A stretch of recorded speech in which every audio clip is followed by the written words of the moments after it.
Genesis 30. When Rachel saw that she wasn't having any children for Jacob, she became jealous of her sister. She pleaded with Jacob, "Give me children or I'll die." Then Jacob became furious with Rachel. "Am I God?" he asked. "He's the one who has kept you from having children." Then Rachel told him, "Take my maid, Bilhah, and sleep with her. She will bear children for me, and through her I can have a family too." So Rachel gave her servant, Bilhah, to Jacob as a wife, and he slept with her. Bilhah became pregnant and presented him with a son. Rachel named him Dan, for she said, "God has vindicated me. He has heard my request and given me a son." Then Bilhah became pregnant again and gave Jacob a second son. Rachel named him Naphtali, for she said, "I have struggled hard with my sister, and I'm winning."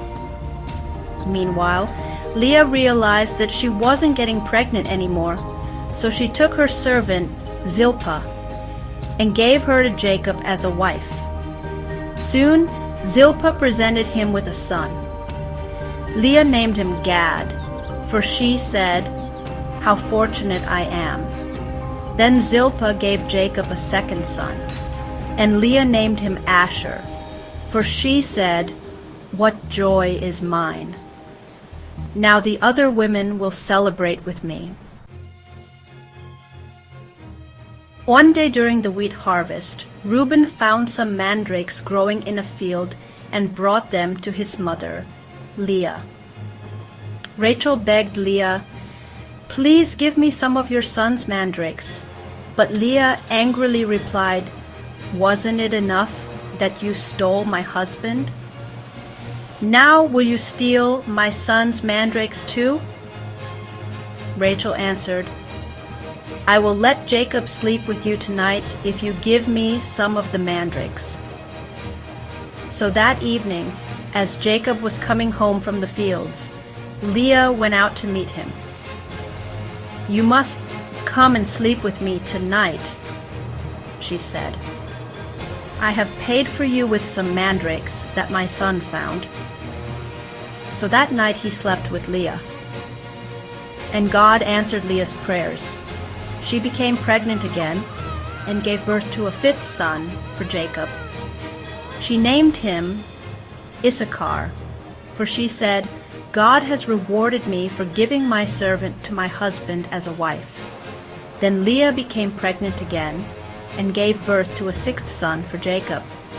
She named him Zebulun, for she said, "God has given me a good reward. Now my husband will treat me with respect, for I have given him 6 sons." Later, she gave birth to a daughter and named her Dinah.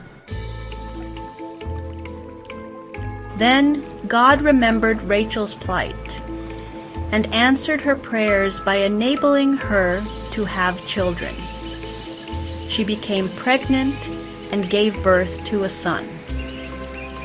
"God has removed my disgrace," she said, and she named him Joseph, for she said, "May the Lord add yet another son to my family." Soon after Rachel had given birth to Joseph, Jacob said to Laban, "Please release me so I can go home to my own country. Let me take my wives and children, for I have earned them by serving you, and let me be on my way. You certainly know how hard I have worked for you." "Please listen to me," Laban replied. "I have become wealthy, for the Lord has blessed me because of you. Tell me how much I owe you. Whatever it is, I'll pay it." Jacob replied, "You know how hard I've worked for you, and how your flocks and herds have grown under my care. You had little indeed before I came, but your wealth has increased enormously. The Lord has blessed you through everything I've done.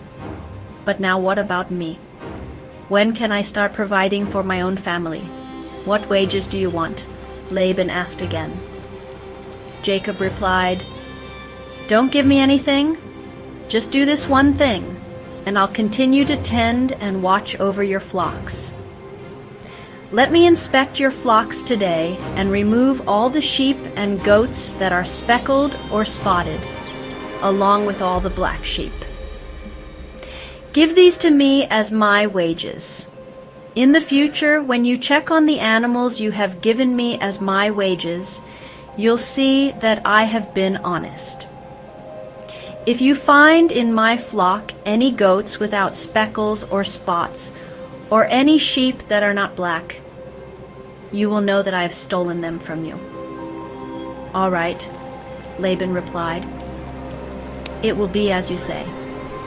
But that very day, Laban went out and removed the male goats that were streaked and spotted, all the female goats that were speckled and spotted or had white patches, and all the black sheep.